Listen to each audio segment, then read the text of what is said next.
जय हनुमान। स्वागत आप सभी का। जेईई मेन सेशन 2 की फॉर्म फिलिंग के कुछ अंतिम घंटे, कुछ लास्ट आवर्स अब बच चुके हैं। आज रात 11 बजे के बाद वेबसाइट पे फॉर्म को हटा दिया जाएगा, जैसा अभी तक नोटिफिकेशन रिलीज किया जा चुका है। लेकिन अभी भी बल्क में अलग अलग तरह की क्वारीज और क्वेश्चन लगातार मेरे पास आ रहे हैं। बच्चे अननेसेसरी अभी बहुत ज्यादा कुछ YouTube पे वीडियो देख करके कंफ्यूज हो चुके हैं। खासकर वो बच्चे, पहले अलग अलग तरह के कैटेगरी की बात करता हूं कि कंफ्यूजन क्या है, फिर उसका सॉल्यूशन बहुत चंद सेकंड में, मिनटों में आपको दे देता हूं।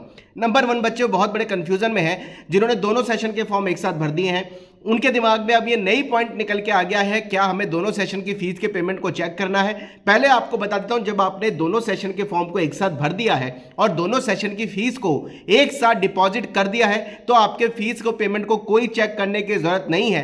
क्योंकि अगर एक नॉर्मल एग्जांपल देके बात करूं, सेशन 1 की फीस बॉयज के कैंडिडेट के लिए ओपन के हिसाब से 1000 रुपीज थी।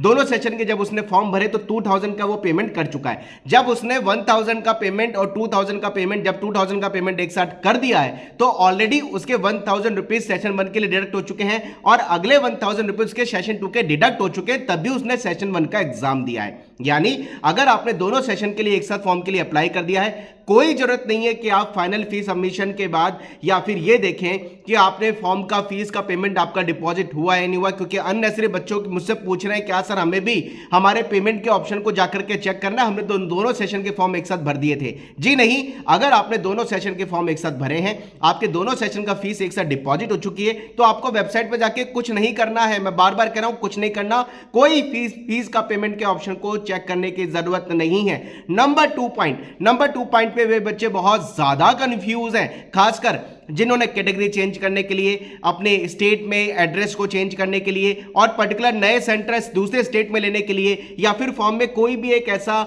ये कह सकता हूं, करेक्शन जो उन्होंने अलाउ नहीं किया एनटीए ने, उसके एवज में नया एप्लीकेशन भर दिया है अप्रैल सेशन के लिए, जो कि 240320 से स्टार्ट हो चुका है। अब वो बच्चे बार बार मुझसे पूछ रहे हैं कि सर हमारा जेईई मेन का पहला एप्लीकेशन फॉर्म तो दूसरे एप्लीकेशन नंबर से है, हमने फ्रेश कैंडिडेट की तरह नए एप्लीकेशन नंबर से फॉर्म भर दिया, तो क्या होगा। मैं बार बार आपसे बात पहले भी कह चुका हूं, पुराने एप्लीकेशन नंबर से ही आपको फॉर्म भरना था और मिस्टेकनली या फिर अनअवेयरनेस के कारण अगर आपने दूसरे एप्लीकेशन नंबर से फॉर्म भर दिया है, तो आप ये समझिए कि डेटा सिंक होना पॉसिबल नहीं है। क्योंकि आपकी 2 ऑल इंडिया, और अगर आप बाय द वे किसी कैटेगरी से बिलोंग करते हैं, तो आपकी ऑल इंडिया रैंक के साथ 2 कैटेगरी रैंक आएगी और एक ही बच्चे की 2 ऑल इंडिया रैंक या 2 कैटेगरी रैंक थोड़ी सी अनफेयर सी दिखती है। लास्ट ईयर मैं बहुत फ्रेंकली आपको समझा रहा हूं, लास्ट ईयर भी हमने देखा था, जिन बच्चों ने 2 एप्लीकेशन नंबर जनवरी और अप्रैल के हिसाब से अलग अलग एप्लीकेशन नंबर से फॉर्म को भर दिया था, उनकी 2 ऑल इंडिया रैंक आई थी और उनके पास केवल ये एक मौका था कि वो दोनों ऑल इंडिया रैंक में से जो उनकी बेटर एआईआर है या बेटर कैटेगरी रैंक है, उसके हिसाब से उन्होंने काउंसलिंग में पार्टिसिपेट किया था। लेकिन इस बार एनटीए ने मल्टीपल एप्लीकेशन पे थोड़ा सा ये कह दिया है कि यार इसे अनफेयर माना जाएगा और ये जस्टिफाई नहीं हो पाएगा। 2 ऑल इंडिया रैंक वाले केसेस में गवर्नमेंट क्या आगे डिसीजन लेगी वो मैं नहीं बोल सकता, लेकिन मैं लास्ट ईयर बताया कि लास्ट ईयर ऐसा हुआ और उन्होंने हायर एनटीए स्कोर एक साथ मिलाया नहीं जा सकता। आप खुद समझिए कि अगर 2 एप्लीकेशन नंबर आपके हैं तो उनको डेटा को सिंक नहीं कर सकते, परसेंटाइल को सिंक नहीं कर सकते, एक ऑल इंडिया रैंक को डिसाइड करके हायर एनटीए स्कोर पे ऑल इंडिया रैंक जनरेट नहीं की जाती थी। इसलिए गवर्नमेंट कई बार ये बोलती है कि उसको आप मल्टीपल एप्लीकेशन मत करिए। लेकिन फिर भी बोलूंगा, अगर आपने कर दिया, एनटीए से बात कर सकते हैं। अगर आपको लगता है कि आपकी 2 एप्लीकेशन पे 2 एआर आएगी, तो आप हायर एआर को यूज कर सकते हैं। लेकिन इसे 100% ये कह पाना कि यार ये बिल्कुल सही बात है मेरी, मैं नहीं कह पाऊंगा। मैं जरूर बोलूंगा कि आपको, अगर आपने 2 एप्लीकेशन नंबर से, जनवरी का अलग है, अप्रैल का अलग है, तो मैं आपको यही सजेशन दूंगा, ज्यादा बेटर ये है कि आप पुराने एप्लीकेशन नंबर से दोबारा से अप्लाई कर दें और नए एप्लीकेशन नंबर जो 240320 से है उसको आप एग्जाम ही मत दें उस पर। तो ऑटोमेटिकली आपका जो नया एप्लीकेशन नंबर है वो एब्सेंट में जाएगा और पुराने एप्लीकेशन नंबर पर अगर आप फॉर्म अभी भी भर देंगे, समय आपके पास है। ऐसे कम बच्चे होंगे, लेकिन यार ऐसे बच्चे हैं, इसलिए मैं इस वीडियो में इस बात को इंक्लूड कर रहा हूं। पुराने एप्लीकेशन नंबर से फॉर्म को भरिए। अनफेयर अगर अनजस्टिफिकेशन होता है, प्रॉपर्ली मैच नहीं होता, डेटा सिंक नहीं होता, हायर एनटीए स्कोर पे एआर जनरेट नहीं होती, तो प्रॉब्लम का शिकार कई बच्चे कई बार हो सकते हैं। इसलिए बोल रहा हूं, अगर आपने 2 अलग अलग एप्लीकेशन नंबर से फॉर्म भरे हैं, पुराने एप्लीकेशन नंबर से दोबारा फॉर्म को भर दीजिए, नए एप्लीकेशन नंबर पे एग्जाम मत दीजिएगा। अनफेयर का मतलब अब आपको क्लियर बताता हूं।